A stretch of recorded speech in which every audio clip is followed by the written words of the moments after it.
You're muted. Welcome, everybody. We're here. I'm muted. That's weird. Welcome to Coast to Coast. This is starting out smooth. It's another Wednesday. Hey, you know what? Weird that it didn't auto unmute. It generally does. Hey, that's How y'all doing this morning? StreamYard at its finest. We're moving as smooth as these Phillies, huh? Yeah. Hey, listen. At least we won the last two. And you know what? You know what was really nice yesterday? Watching a batter go up to the plate with men in scoring position and hit the ball. Not once, but twice. Is Mattingly making that big of a difference for you guys? No, I'm not. This isn't a Mattingly thing.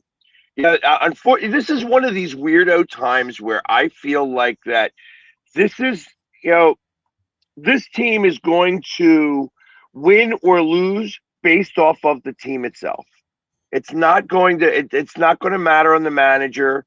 It's not going to matter on if they get hot. They will win. If they don't get hot, they'll not. They won't. And Arias, like noble thinking right there.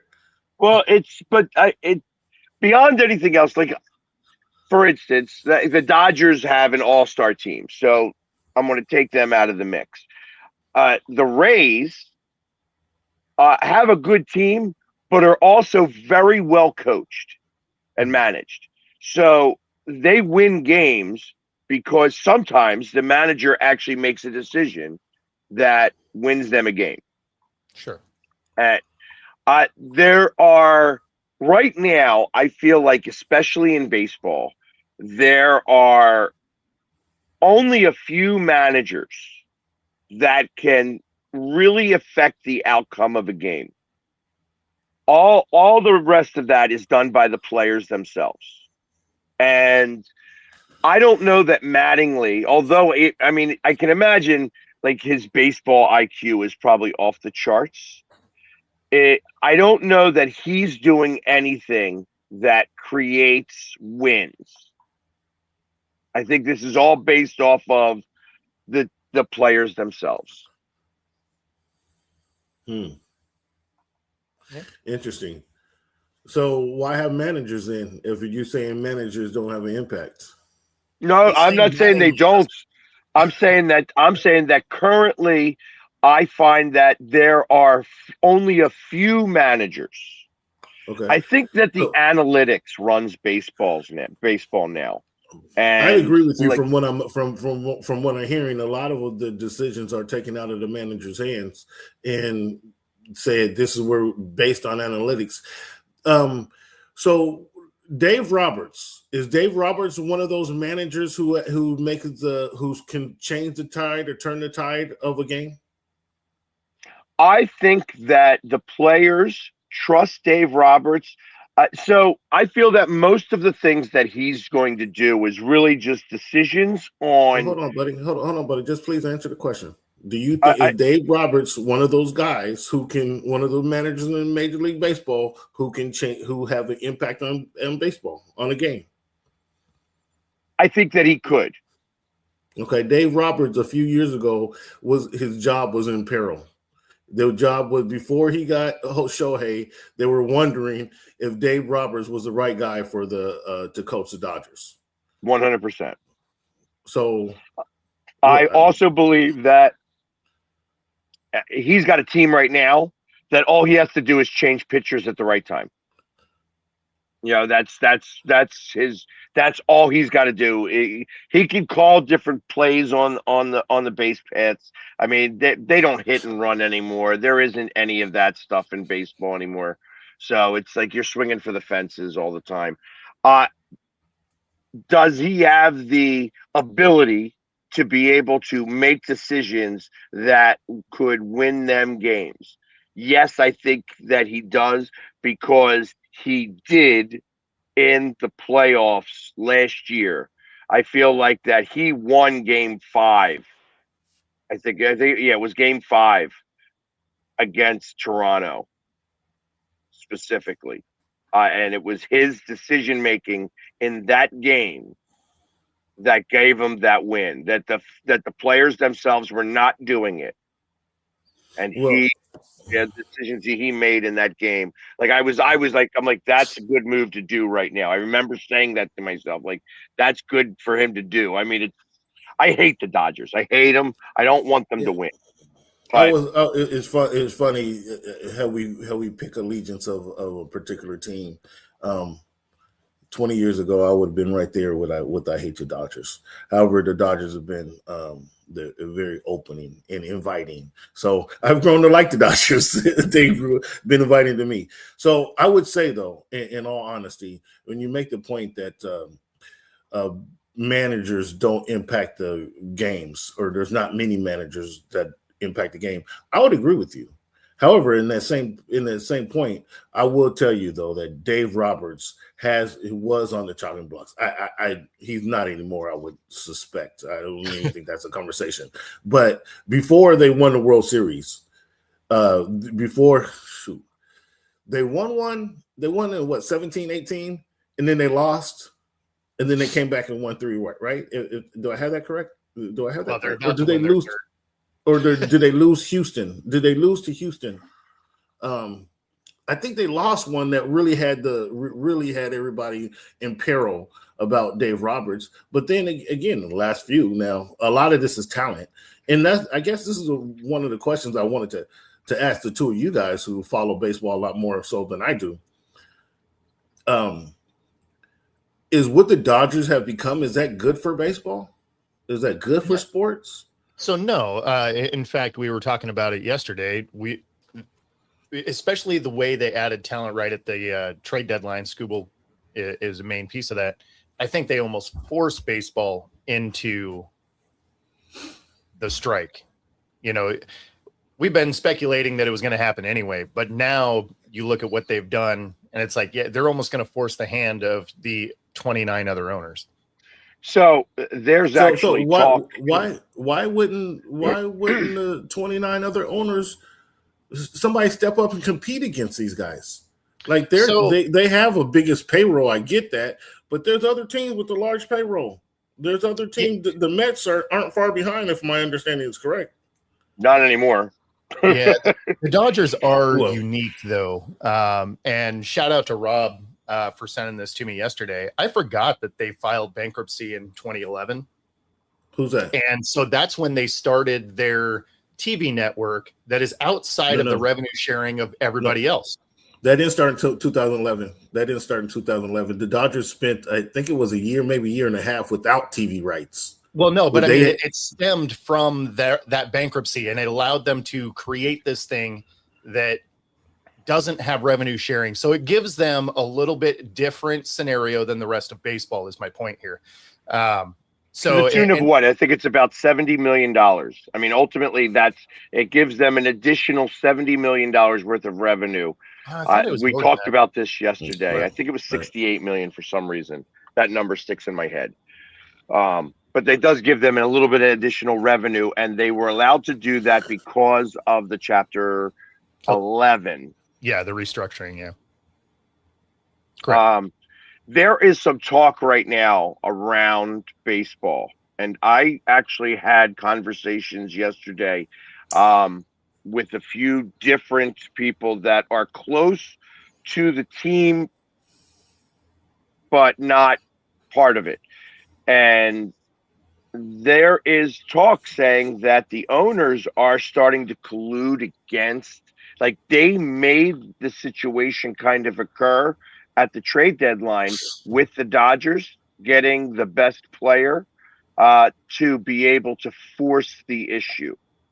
That this is, that they are colluding to be able to create the situation to make the Dodgers look worse.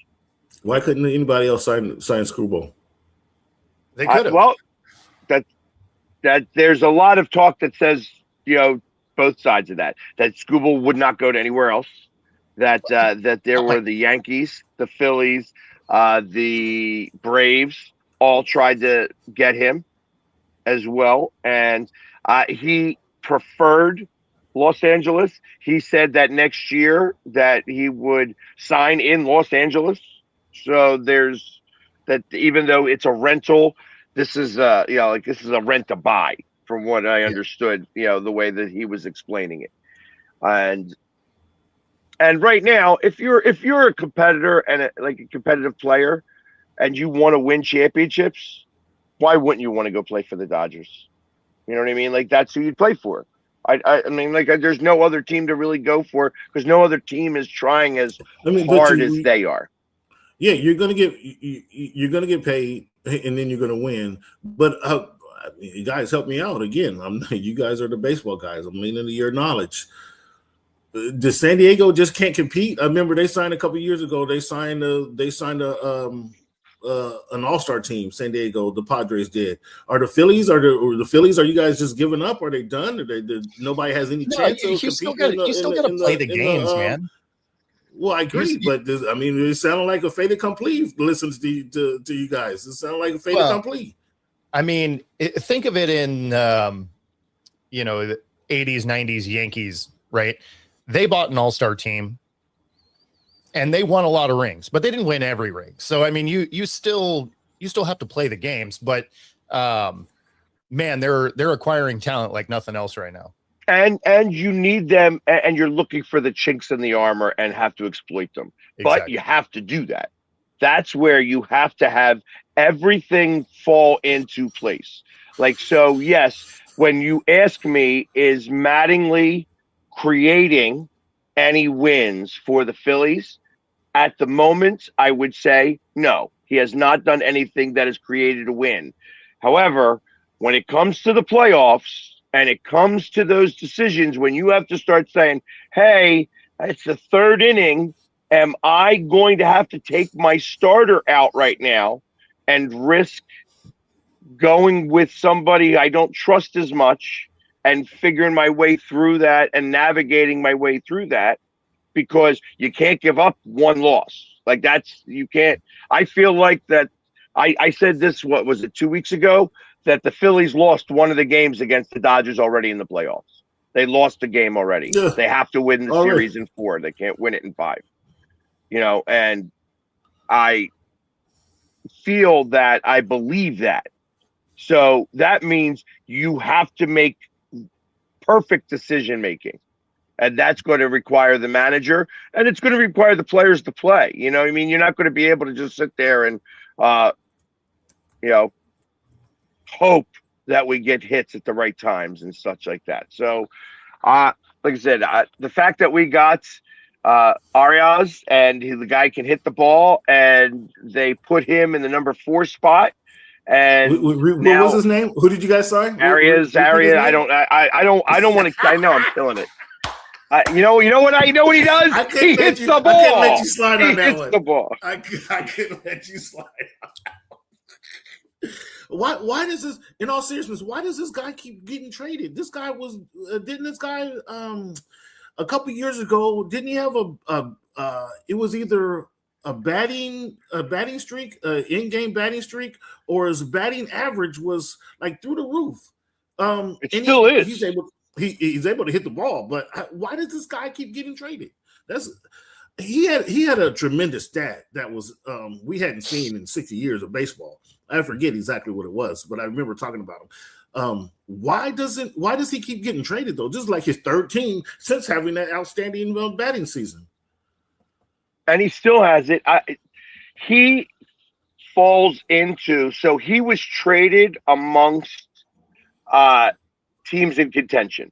So that's where he's at. He hasn't had the opportunity. Like the Yankees didn't trade for him, the Dodgers didn't trade for him, the Phillies and those.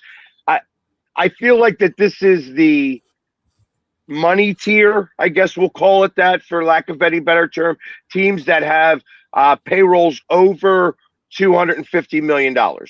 So once you start to get into that tier of teams, you don't come out of it, I feel. And that's where, now that he's here, I feel like he'll only stick amongst those group. Before that, he was more expendable because he was in the you know, 149 to 249 tier.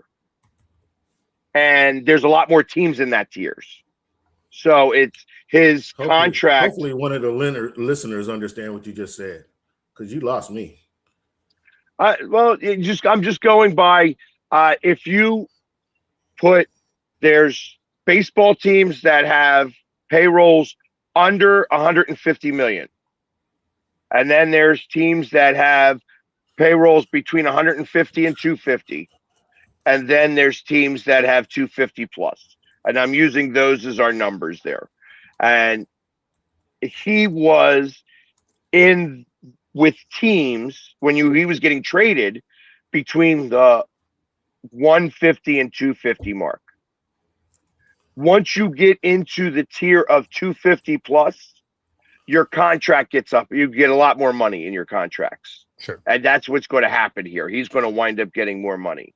Arbitration, you get less money in arbitration on teams that do not hit that 250 million payroll. Mm-hmm. So now that he is, and I don't know where he's at with arbitration. I don't know anything about his contract. I just know that now he will get more money.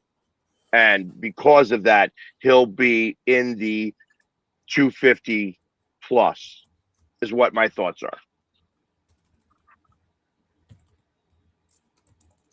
But he still bats like 320. You know, it was so nice to watch somebody come up to the plate and hit the ball with guys in scoring position without a thought about it. Like, it was just like, it was natural. It just happened. It was like, yes. Had 3 RBIs in his first 2 at bats. Yay. Yay. That's what I'm looking for. That's what I want. Somebody who can hit the ball. He's somebody who does not strike out. He's got 21 strikeouts in the season.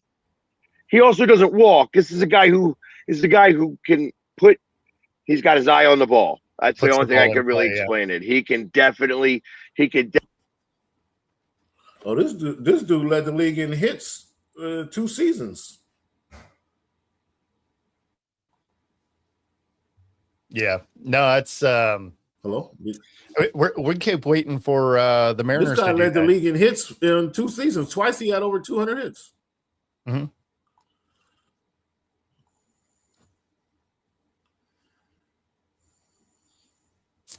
Rise is pretty good. So I see what you're saying. Yeah, fellas, can you hear me? Yeah. Can you hear me? Yeah, I thought I lost you guys. No, I was looking at Ariza. His numbers is incredible. 2 years he had over. In 2 years he had. Sorry about that. Hits.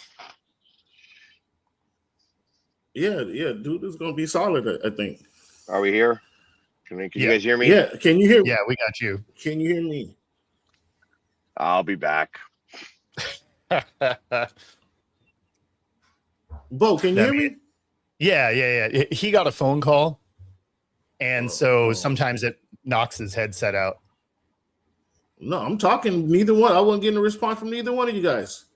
But this dude, well, when he comes back, let's talk about or if you care to talk about if Major League Baseball is going to survive the offseason. Does anyone want Mookie? I know the deadline is passed, but I'll give him up for a pack of gum. Yeah, right. Get real right. Mookie won you 3 championships, and you ready to give him up? Get out of here. Right. Well, I mean, when you have an all-star team, all of a sudden you can lose good players because they're not the all-star caliber. For the first season, and like Mookie is exactly. And I want to hear him say that in October, because I tell you, as far as I know, Mookie shows up to play at that time of season. Do you listen to somebody who has that opinion? I'm done with them. I don't even follow baseball, but Mookie got 4 or 5 of them. So get out of here. Nick is he's a Dodgers fan. Is crazy to say that. Does anyone want Mookie? He says right now. So yeah. Come on, cut it out. When Mookie hasn't Mookie earned your respect, Nick Beasley? Hasn't No. Mookie done enough for you to make you got pelts on your wall because of Mookie, Hey, and not 5 years ago. You watch enough sports to know that nobody cares what you did last year. They don't care what you did yesterday. You could have hit for the cycle, and if you go 0 for 4, they're like, this guy is horrible. Yeah, those are the days I tune in when the batters go 0 for 4. Well, that was Saturday. Cal goes 0 for 5 and gets the walk-off RBI while grounding out. So, those things happen. Nick is full of bluster. That's what I keep telling Nick. I keep telling Nick, don't lose. Exactly. Don't lose. Well, it just means when he's scrolling through shows, you can be like, "Yep, not watching that one." So, is baseball going to come back for a 2020? What would it be? 27 season? No. I think I have it. I have it being out until you're going to see in 2028 a 100-game season. Yeah, and I think that's the first month or so. Yeah, I think that they actually don't sign a contract until April. Then you're going to see like an advanced, spring training in late April, like mid to late April, going into May, and then they have a 100-game season. So they're not going to miss a World Series like they did a few years ago. Oh no, they will miss the World Series next year. Next year, yeah, they'll miss the whole season next year. And it'll be interesting because obviously the cap is going to be part of this. The deferred contracts obviously are going to be huge point of conversation. So then, in order to come back, do they have a strip mine draft where they rip this Dodger team apart because those contracts don't work? They can't do that. You think they can do that? Well, they're going to have to do something because if you grandfather them in, no one can compete.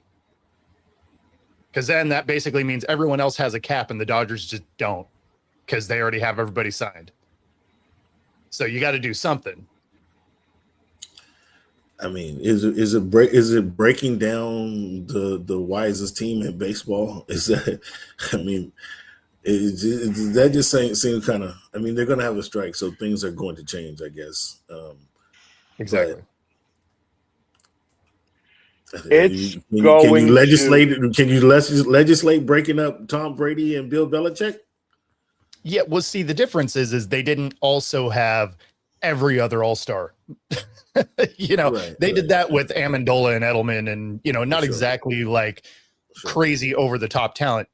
The Dodgers are like you have Brady and Belichick, but you also have Randy Moss and Tio and everybody out there. It's like, okay, yeah, that's going to be tough to beat. Can you beat them? Sure. You play the games and you might get lucky, but it's figuring out what to do with the Dodgers is going to create part of the problem. Like, how do you listen, in the grand scheme of things, the Dodgers could trade away some of these players and get a tremendous amount of influx of talent from the minor leagues.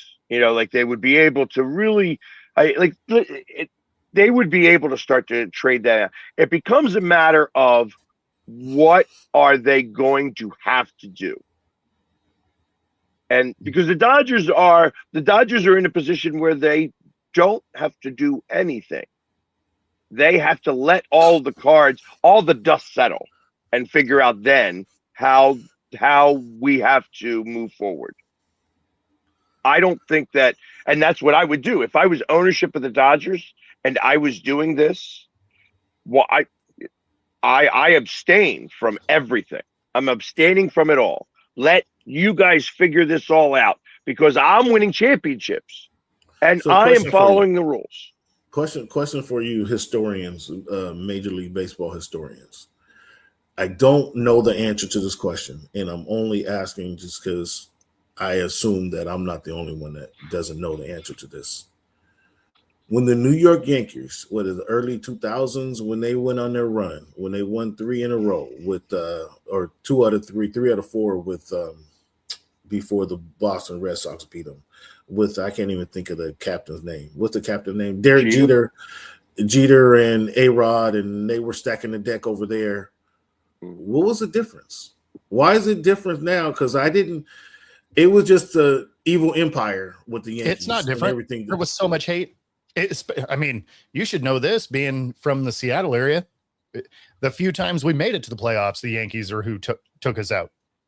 No, well, like there's so much hate. Seattle can lose to the San Diego Padres. But no, my question was, there was uproar, but there wasn't the need, or the strike season wasn't in the purview. Teams weren't talking about striking because of the Yankees continue to win. Now with the Dodgers winning, they're saying that we need a change. Everything got to change because of what the Dodgers are doing. No, I think that some of this has to do with other sports, and that you other see sports, the baseball been making more money than anybody. Well, yes and no.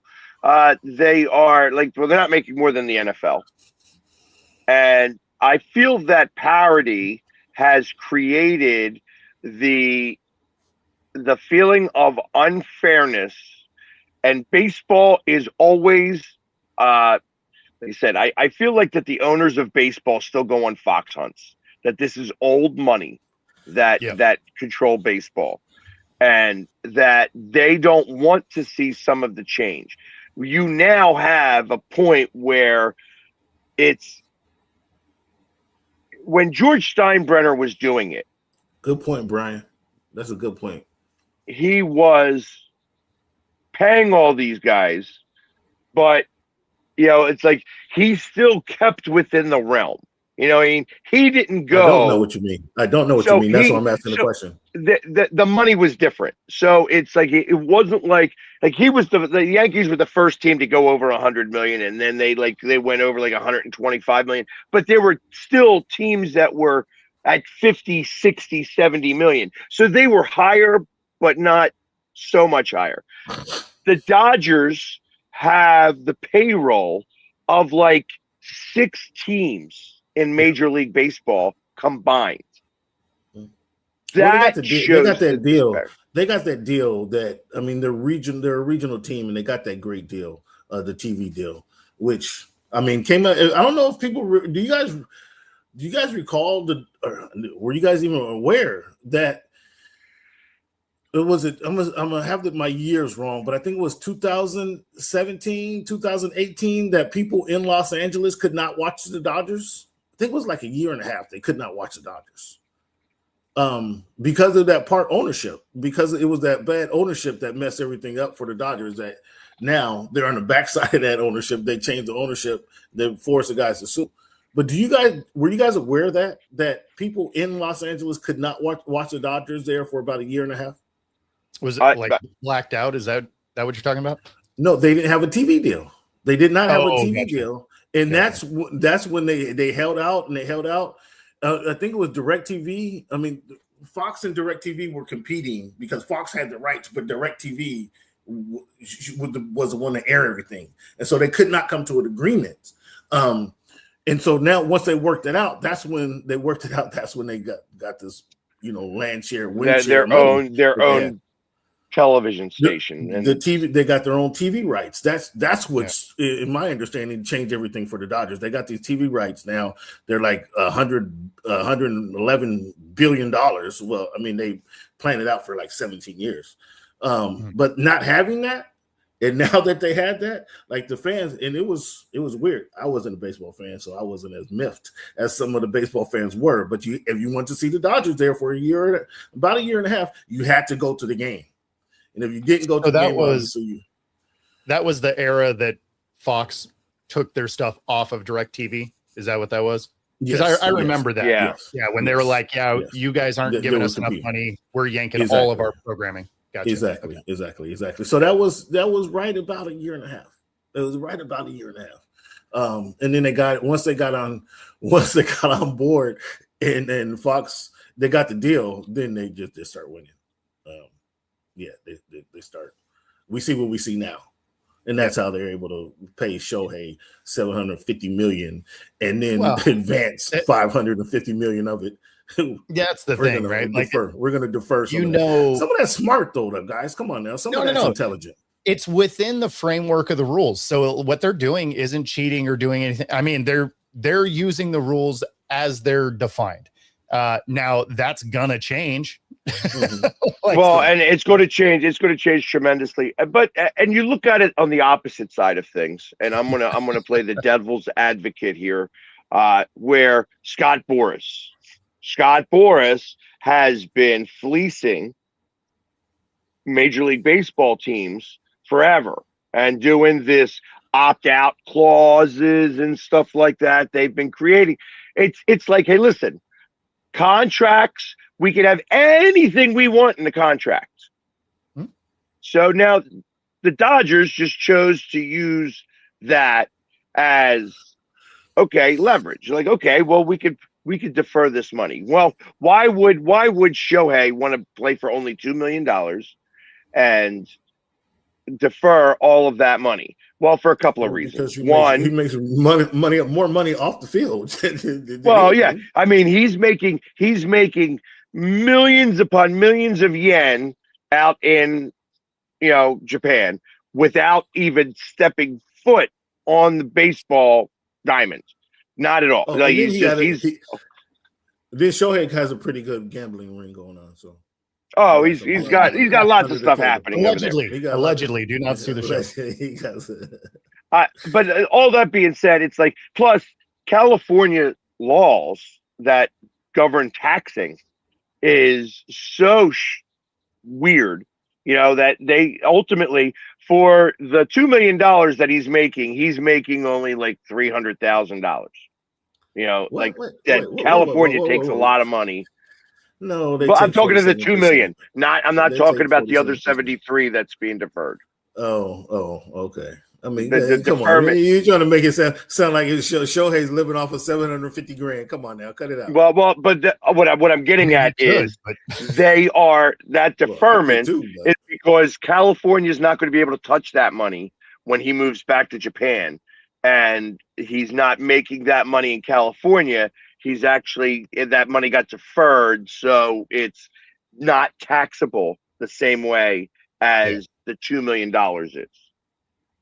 So, and Brad, they're still in it. I'm curious to see what these moves they made. None of them are blockbuster deals by any means, but anyone can still win our division.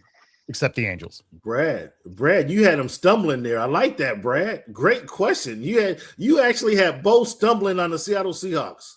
I hadn't heard that before. No, he's talking about the Mariners. We're talking about baseball, man. It says football. It's a football the Mariners. No, I answered that one, Brad. No. How about that one? No, and that's why they still can, because nobody in our division's good. Will they? Will they? Not can. Whoever gets hot in late August, early September is going to wind up winning that division. Yeah, but only the winner of this division will go. There are no wild cards coming from our division.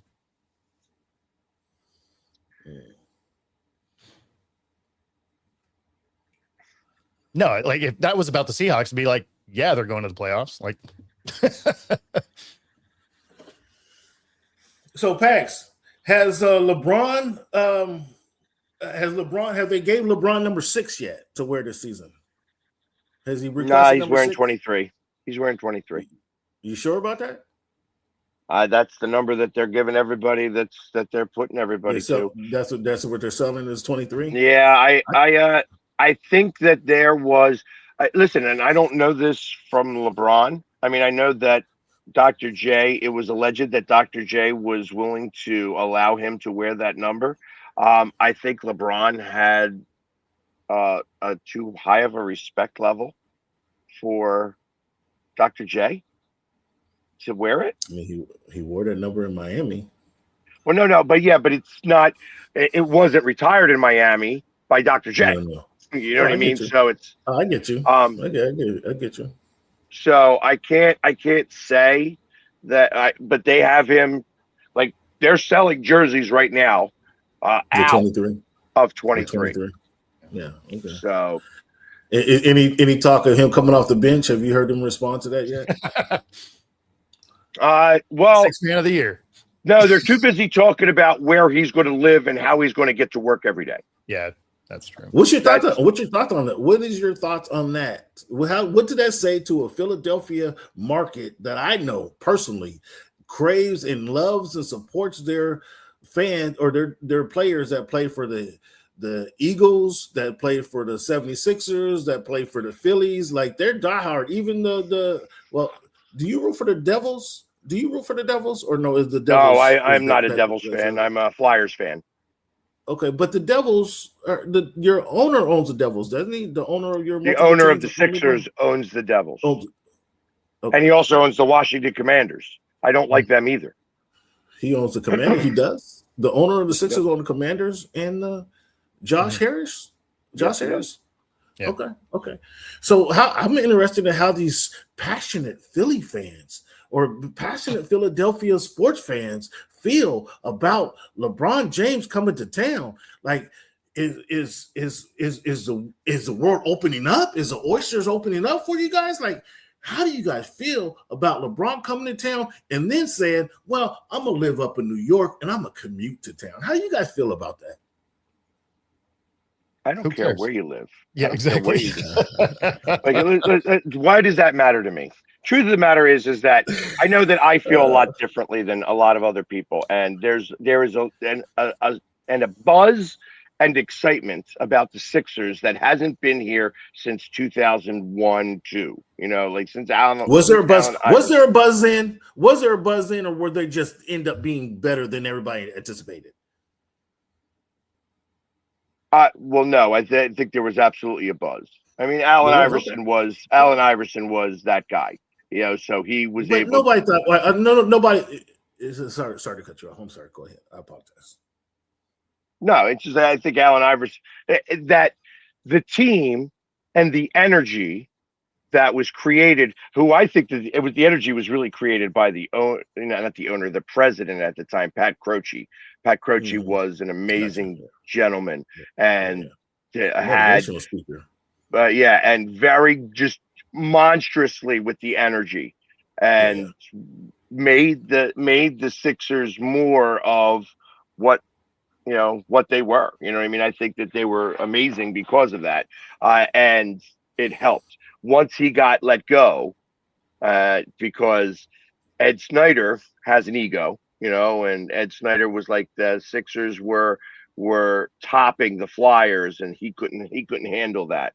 So he did not renew Pat Croce's contract, and then you watch the Sixers decline right after that. So it was. But did you know? And you said that 2001 when they went to the season, and what I was getting at when they went to the finals that year, and actually were the only team to beat Kobe and Shaq. Did you? When that season started, did you know that was a good team, or did you just get behind the team as the season grew and you got behind Iverson that MVP season? Because he didn't have an MVP season the years before that, and so my question is that's what I'm asking. Like, no, you could tell that it was leading to that. You could tell even during that season that it was going to be the Sixers and the Lakers. And I remember during that year, I remember the trade that we traded. When we traded Theo Ratliff to get Olajuwon to be able to combat Shaq. They knew what? You didn't get Olajuwon. Who did we get? It was. Yeah, the center Mutombo. You didn't have Olajuwon. No, look it up. And yeah, look it up. It's because Shaq beat him, and Shaq.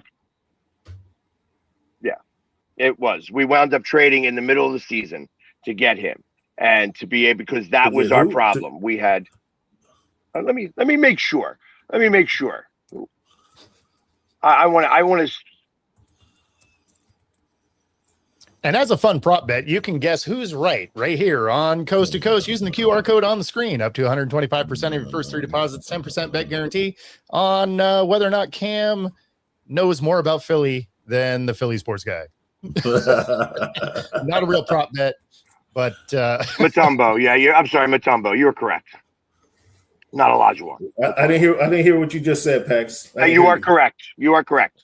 Listen, it was 2001. It was a long time ago. I'm messing with you, man. Yeah. But but you know what I'm talking about. Like they didn't trust Theo Ratliff to go against him. I was just asking. I was in. I just left Virginia, moved to LA then.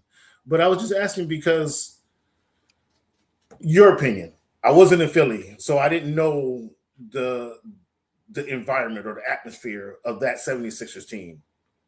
And I can't say today that I knew they were going to the playoffs. They were going to be a contender in the NBA playoffs that season. I had no idea, but they did. They were the one team that beat the Lakers. So, right. I mean, Joe, you owe me a coffee, Joe. Right. They could have done. They could have done two. Really, they should have won 2 games. And I know that. I mean, can't really say anything about the refs now, but in that second game, I felt like that there was a couple of weak foul calls that changed the outcome. I mean, the Lakers got a lot of favorable calls. Kobe and Shaq got a lot of favorable calls. I'll put it like that. I'll say that, and that doesn't only speak for that 76er series, but that was a good squad. And so you're feeling the vibe. You got your Phillies jersey. Are you going to put on the black and red going to the 76ers? I wish it was those colors. Still, they don't have those colors anymore. But I do have my Sixers jerseys. I am more excited about the Sixers. However, I am a lot more measured. I will tell you that it does not matter to me. Listen, LeBron James could be great. And I know that we were getting a 42-year-old guy who is still amongst the top 20 in basketball right now. That being said, until we get out of the second round of the playoffs, I'm still in the same spot. Like show me. You know what? I will start to question whether you are the greatest of all time, because I believe that it's still Michael Jordan. The moment that you get me 2 rings. Give me 1 ring and I'll 2 rings. Give me 1 ring and I'll be happy. 2 rings, 2 rings, and I'll start questioning whether you are the greatest of all time. So since we're on this topic, and gone. Okay. He'll be back. He can't leave it on that. He's definitely not leaving it on. Hey, I feel like that one was Comcast for the win. So funny enough, KD comes out and says that on paper, LeBron joining the Sixers is worse than him joining the Warriors. Celtics? No. Or KD? Yeah. Oh, KD, not KG. Yeah, no, KD. He's saying LeBron going there on paper, they were a more stacked team than the Warriors team that he went to that was 73-9, which is hilarious to me. So I'm curious what, like, that just seems ridiculous. That just sounds like KD trying to deflect from He's crying. Yeah. He's crying. He's like, exactly. Why didn't they want me? Trade for me. I could win another ring. It's the only team I haven't played on yet. That's crying. That is absolute crying. Oh yeah. It's. Hey, listen. I am. At one point, soon, I'm going to go after KD a little bit. Okay. But not as a player. Not as a player. As an owner. As an owner. As an owner? Yeah, he happens to own and be partial owner of the Philadelphia Union, which is the soccer team in Philadelphia. Yeah. And I am, it's like, you own a portion of this team. You should show up. People should see your face. You want to be part of Philadelphia? Come to Philadelphia. What percentage of the team you think he owns? I think it's like 12%. Even if it was maybe 2%. less. Even if it's 2%, you should show up. And he's been to the stadium a couple of times. He's been here. It's not like he doesn't know he owns it. He knows he owns it. You want him to roll the ball out during the first rollout or something? You know what? They have a guy bang the drum once, just once. Show up once. You're an owner of this team. Check on your team. Show up. Show that you actually care a little bit. Sure. And what would that change? Listen, Philadelphia people we're easy. You know what I mean? We don't take a lot. You're easy. So you're good. You're good with the player who's going to parachute in every other night to play the games, but the owner the partial owner, the minority owner of MLS soccer team, you want to bang on for not showing up to a soccer game? Well, I want him to show up to one soccer game. Ooh, I hear a little bias already. I don't need him to show up every game. He doesn't have to be here like that. Okay. But he's got to show up to one. Okay. But one a season. You're okay with somebody parachuting in 3 times a week to play for the 76ers, but you're not okay with the guy who doesn't show up. At that point, you're just complaining about the vehicle they're driving to work. Like that, who cares? As long as you're showing up and doing your job. No, I get what you're saying. You want especially a high profile. Like if it was a nobody that was a 12%, nobody cares. He's talking about a high profile guy. We had Bobby Wagner. Does it matter that Bobby Wagner came to one game this season, one Storm game this season? He showed up to one game, like 1 out of 30. Yeah, okay. But that's okay. That's okay. He showed up to one.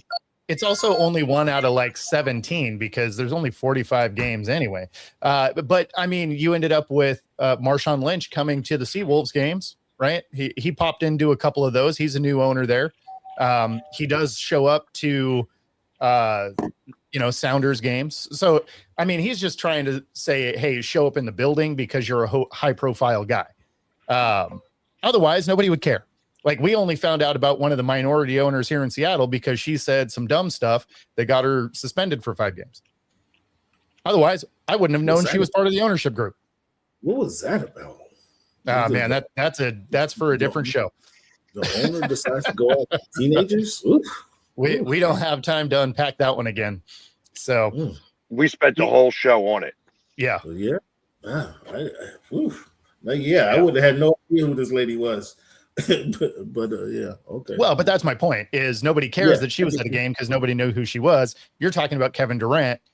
That's just easy ticket sales if you know he's coming because people are going to want to see him, even if they can't get a signature or anything and be like, oh, he was here and it was awesome or whatever. So, you saw a ticket sales spike for the Seawolves when Lynch was there. You didn't see any ticket sales spike when Wagner was at the Storm game because that thing is they always sell most of the tickets anyway.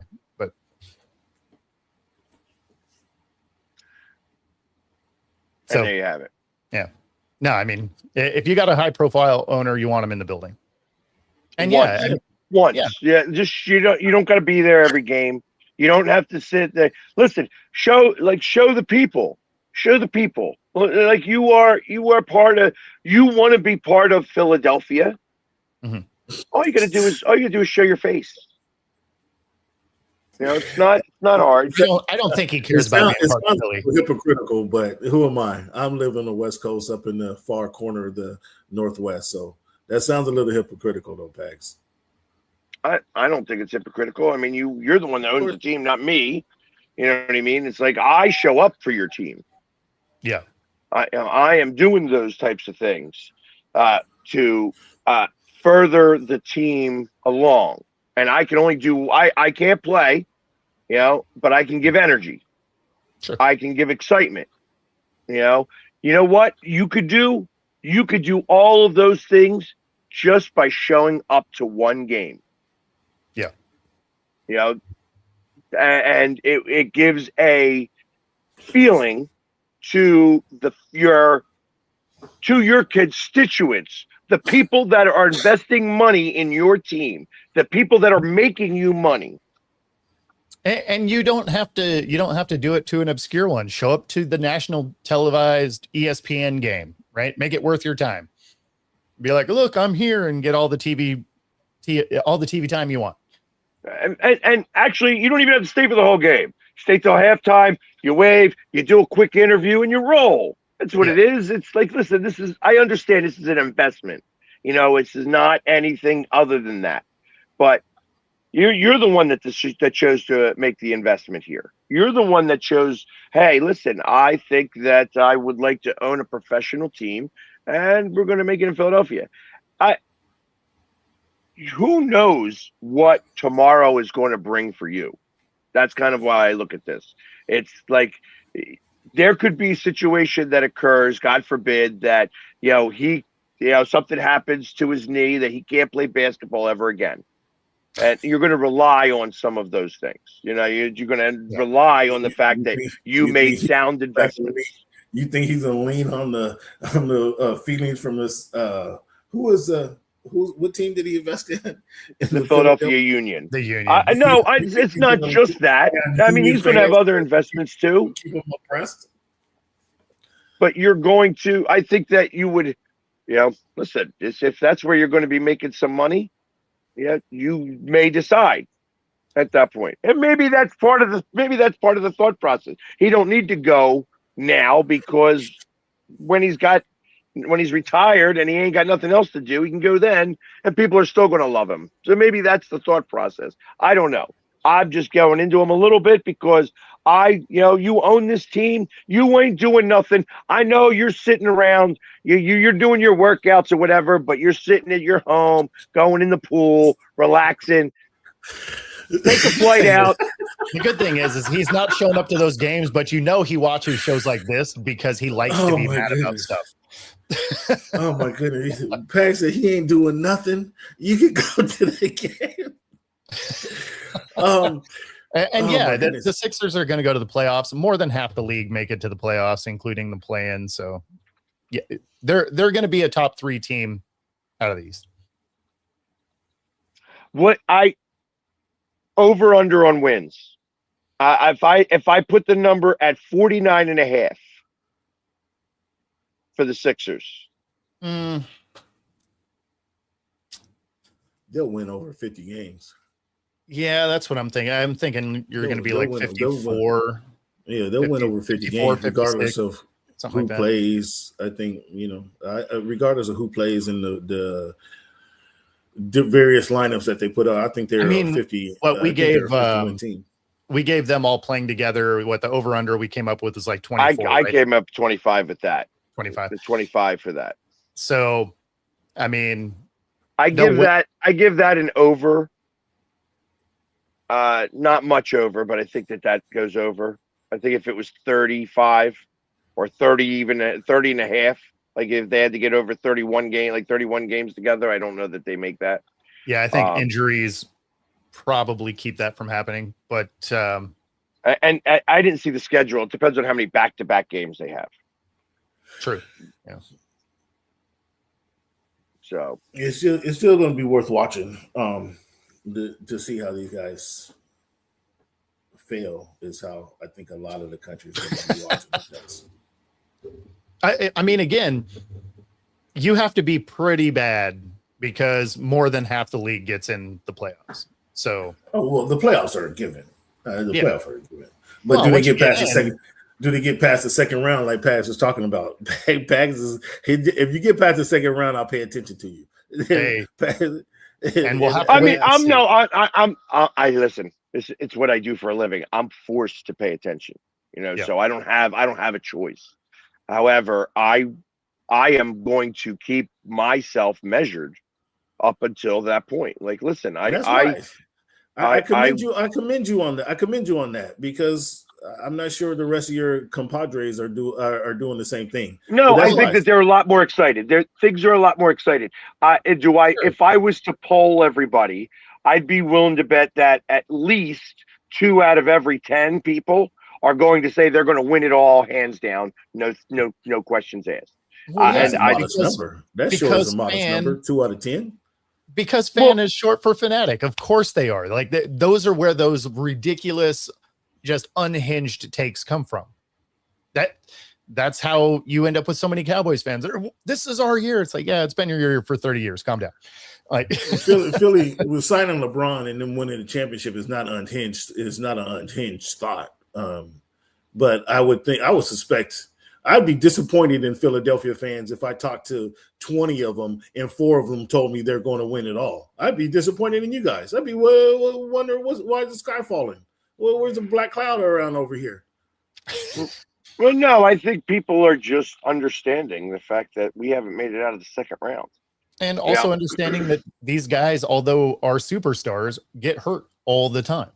Here you go. Let's end on this though, Cam. I keep hearing, and I keep wishing it goes away a little bit, but I keep hearing Ben Simmons makes a return to this team. To where? To the 76ers? Sixers. Yep. That's not gonna happen.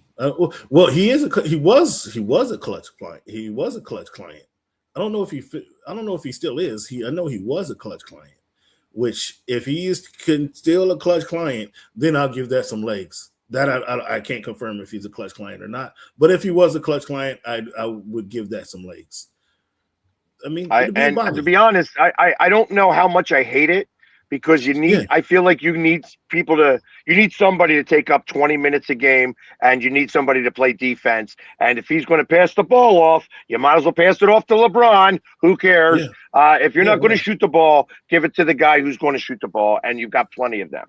So I don't mind. Exactly. Rebounds and defense is what he was best at, and yes, they can use that. They can use those skill set on a team. 100%. And that's what I think. I would say no, and I would say you're off your rockers.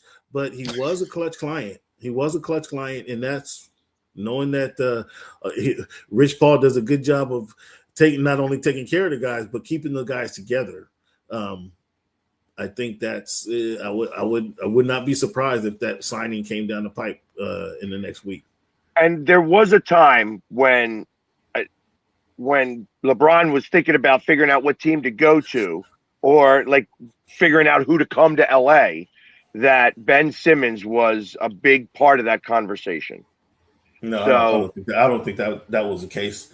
But Ben Simmons, what he does, what he was best at, could benefit the team. I agree. And he would take minutes. And like I said, the fact that he's probably well rested, that means I don't care. Go under the basket, run all the way back down to the court, go under the basket. That's where I want you. That's he sold his fishing boat or what? Last I know, he was a bass fisherman. He was. I don't know. From what I hear, I keep hearing. So that would be interesting. I mean, that would certainly be interesting if they made that move. And that'll do it for us today. Wherever you are, however you may be listening, be sure to like and subscribe. Helps us bring our content to you. And of course, got some smooth jazz headed your way. 97.3 ICU Radio coming up next. Otherwise, we'll see y'all tomorrow. See you, everybody. Peace.